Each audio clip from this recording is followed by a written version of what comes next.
Hey everybody, welcome to Jacob's Quest, and today I just watched episode 6 of Loki, the season finale. This is going to be a full spoiler episode, obviously, a full spoiler review. Wow, yeah, definitely go watch this before you watch any YouTube videos. Go watch this before you go check Twitter or Facebook or whatever, because there's already some news outlets that are talking about things that are essentially spoilers for how this ends.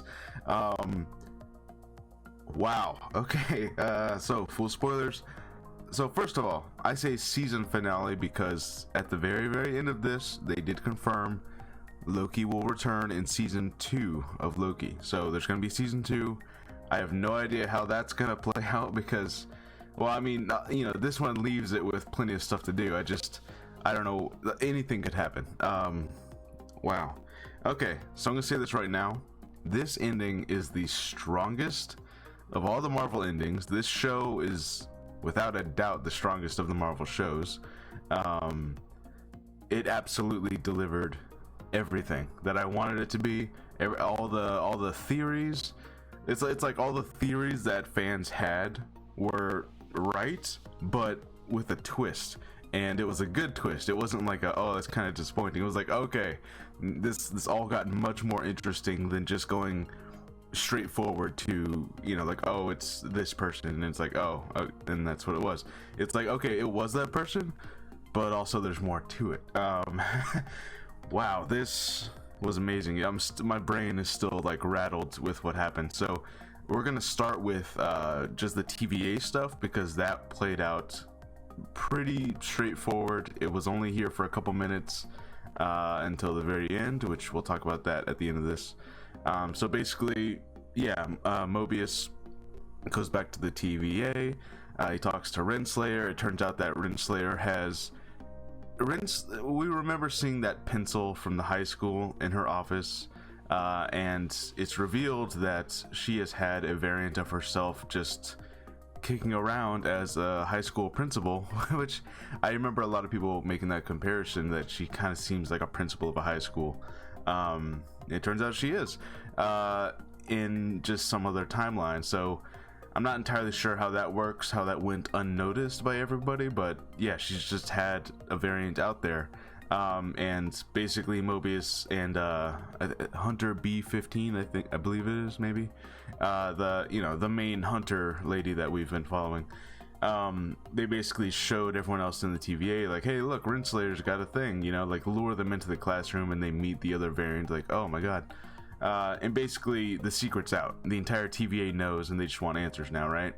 Mobius tries to confront her in her office, but she basically, she goes on this whole rant about how like it can't have all been for nothing, and there has to be some reason why this was all done. There has to be a purpose behind it all. The TVA and our entire lives can't have been just for some other mysterious person's like sick game. There has to be a purpose.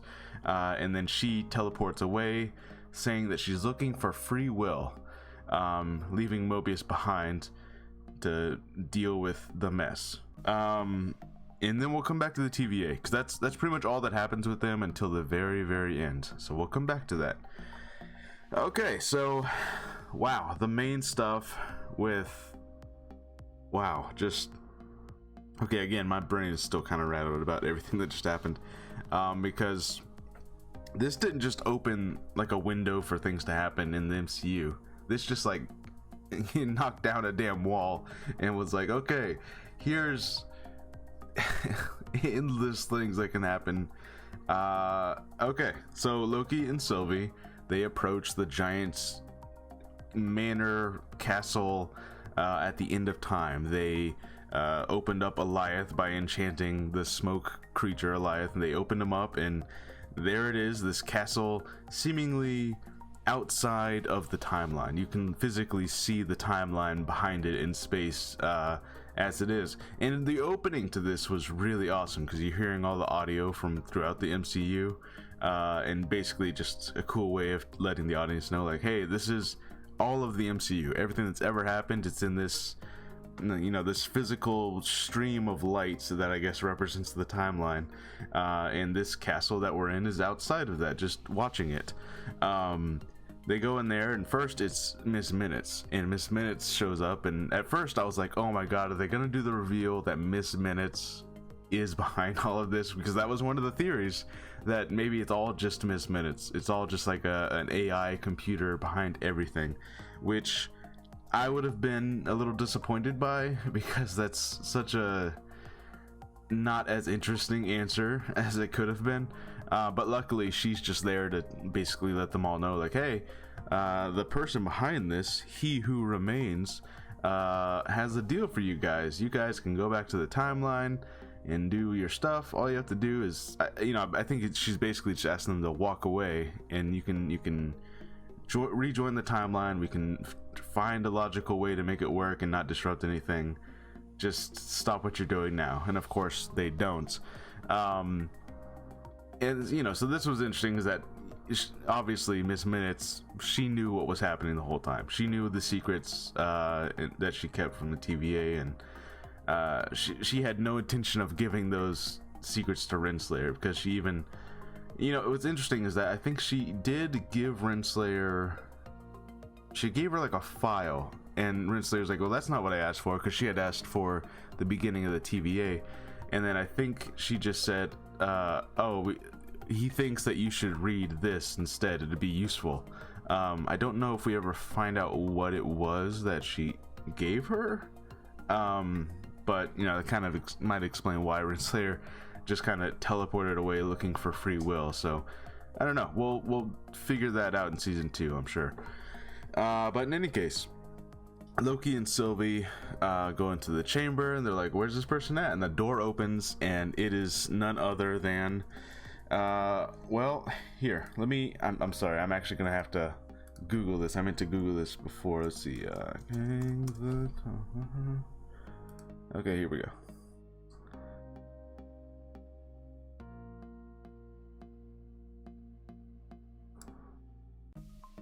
Okay, Jonathan Majors. Okay, that is who is playing. Okay, Jonathan Majors, the actor, is behind one of the doors that opens up, and he has been reported to play King the Conqueror in Ant-Man's Quantumania. So as soon as you see him, you're like, okay, they're doing King. It's happening. There he is. And at first, he's acting kind of goofy and silly, and I'm like, okay, this is the direction they're taking King in. That's okay, that's interesting. He's not being all he's not being like all Thanos about it, right?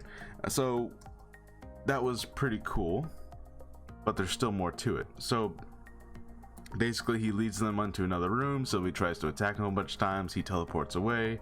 He's like, oh, I know everything that's gonna happen, and he does the thing we've seen in sci-fi movies a lot, where he pulls out a script and literally what they just said is already on a piece of paper.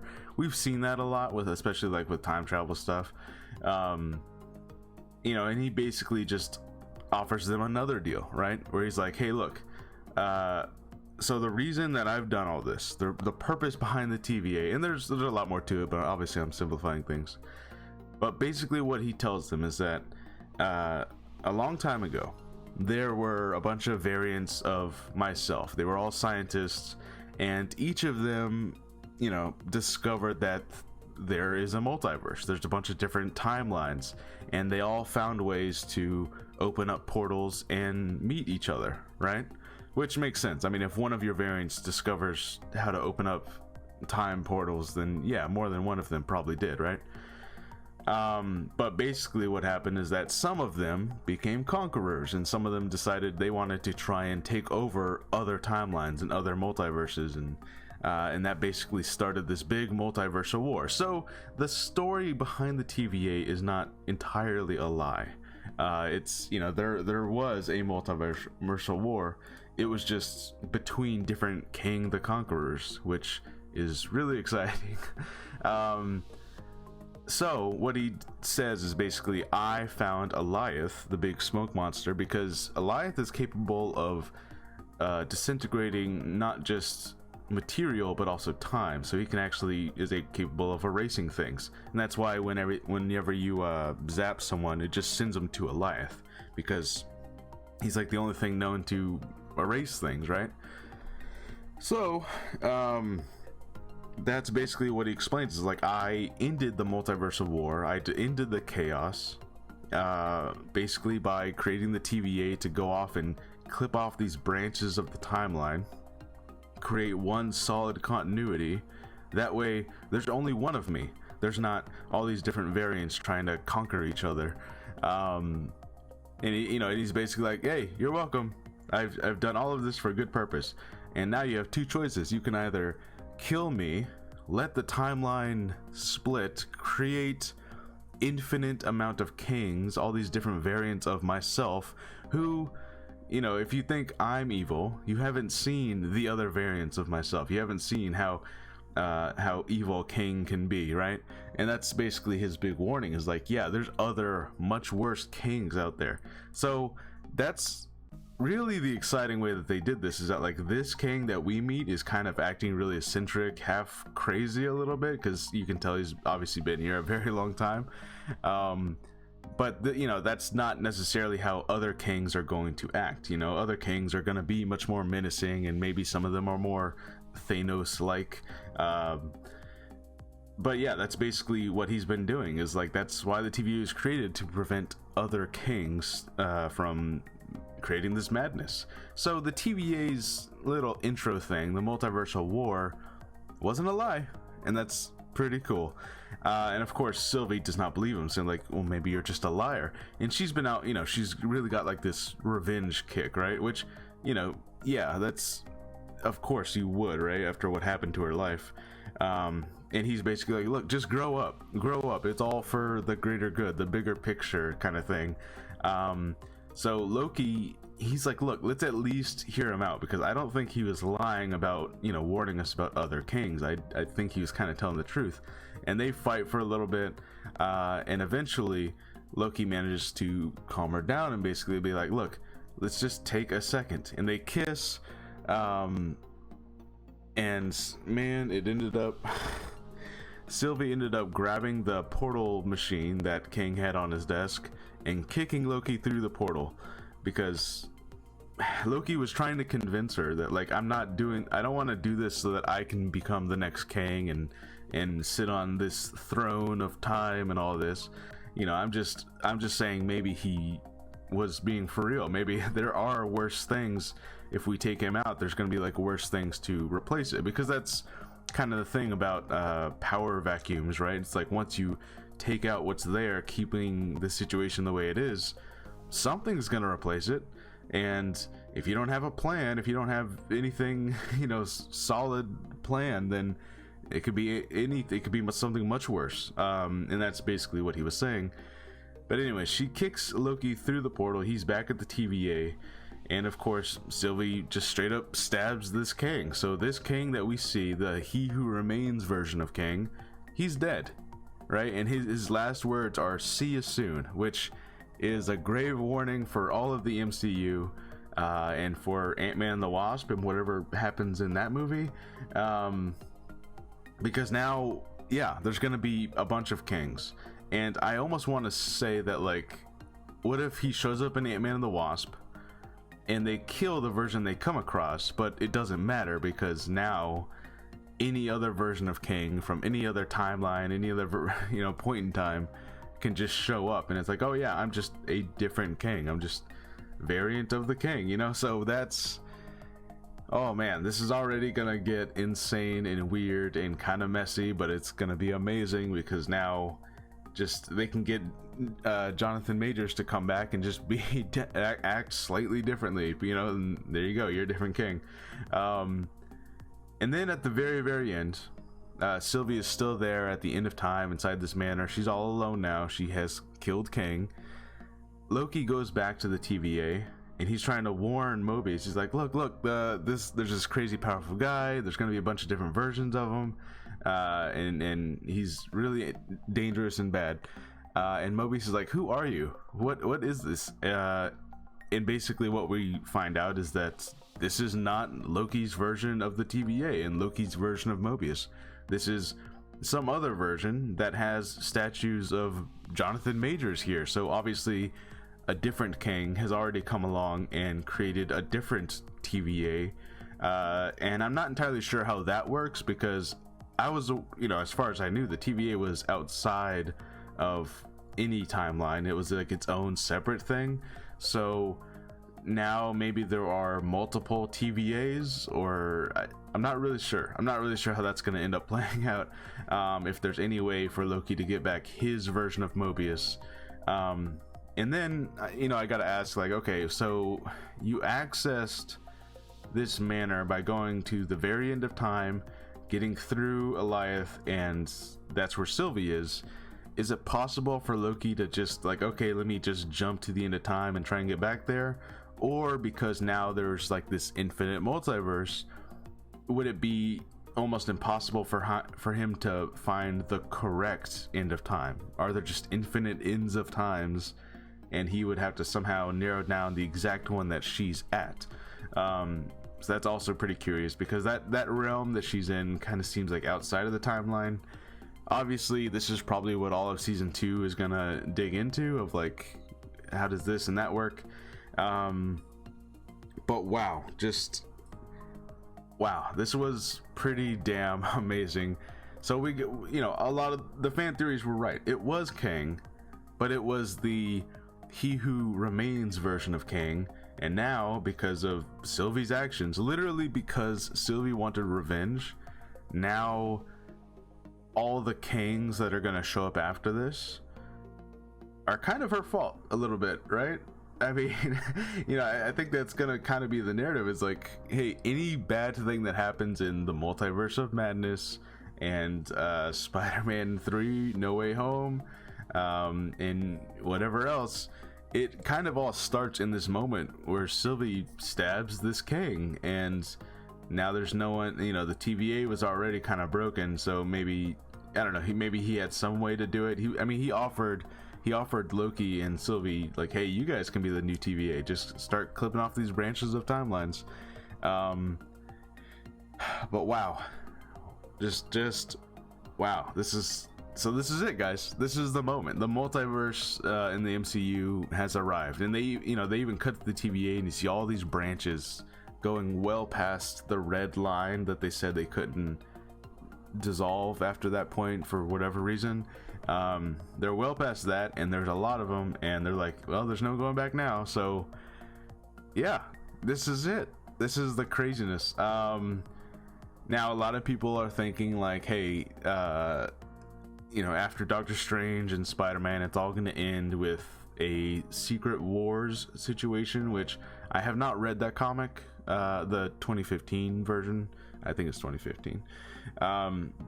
But I know, like, the basics of the situation. A bunch of different multiverses and timelines converge. It's basically just Crisis on Infinite Earths. It's all these different Earths become one single Earth, and that's the new continuity. I can see something pretty much exactly like that happening, where now the multiverse is free, and it's all gonna have to, they're gonna have to find a way to make it back to one multiverse. The only thing is, like, do you just have to go back to using the TVA again? I'm not sure how that's gonna all work out, how they're gonna stop, because that's the thing, is that, like, the thing that creates all these multiverse, all these branches, is the idea of free will. Because if you have free will to choose to do whatever you want, that means all these infinite amounts of options start springing out and branching out of the timeline, because anything could happen, right? So and that's just basically the question. That's kind of why Renslayer went off, like, I'm looking for free will, because, like, if there's only one timeline, if there's only one solid thing, then doesn't that mean there is no free will? Because King the Conqueror, this one, even he even had the script and everything. So I don't know, that's just another question. Maybe they'll deal with that in season 2 and they'll figure that out. But anyways, right now we have a multiverse, and everything is perfectly set up for Doctor Strange 2 and Spider-Man 3, and wow, this delivered so much. I'm so happy with this show.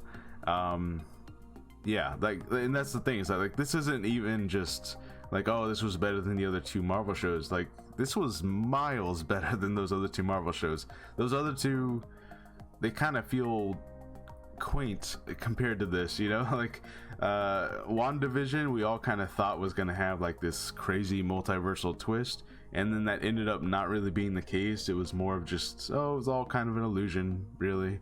None of it really happened. But this was like, oh, man, this delivered so much. And just wow, I gotta watch the whole series again, and I'm so excited for what happens after this. And yeah, we're gonna see a bunch of different gangs, and so now we know for sure that the one that we see in Ant-Man and Wasp is gonna be a different version than the one we see here. And who knows how that one's gonna play out. This one was kind of an eccentric, crazy old man, even though he didn't look old, but he kind of says like, yeah, I'm much older than I look. The next one we see could be much more, you know, Thanos like. But yeah, I'm really excited, and this was amazing. And oh my god. Yeah, I don't know what part the Scarlet Witch plays in all this. Like I feel like we were all thinking that she was gonna be the one responsible for kind of breaking everything, but it was Sylvie, to be honest. Like it was, I mean, like it was kind of partly both of them, because the TVA was already a little bit in shambles and Mobius was already telling people the truth, but Sylvie dealt the death blow to that king, and that kind of sealed the deal. Really. Just wow. Okay, so let me know what you guys think. Let me know how you feel about the whole season and the whole show, and I'm sure there's going to be other videos I make about this, because like I'm gonna, you know, an hour from now I'm gonna be like, oh my god, I didn't even think about this huge thing that this means now. But yeah. Oh, and the What If show, the animated What If, that kind of like, you know, this kind of confirms that like all of that is probably just other universes now, right, that were just now created. Wow. Just all right, let me know your thoughts. Let me know what you're excited for. Let me know how you feel. And yeah, I'll see you guys next time. Bye.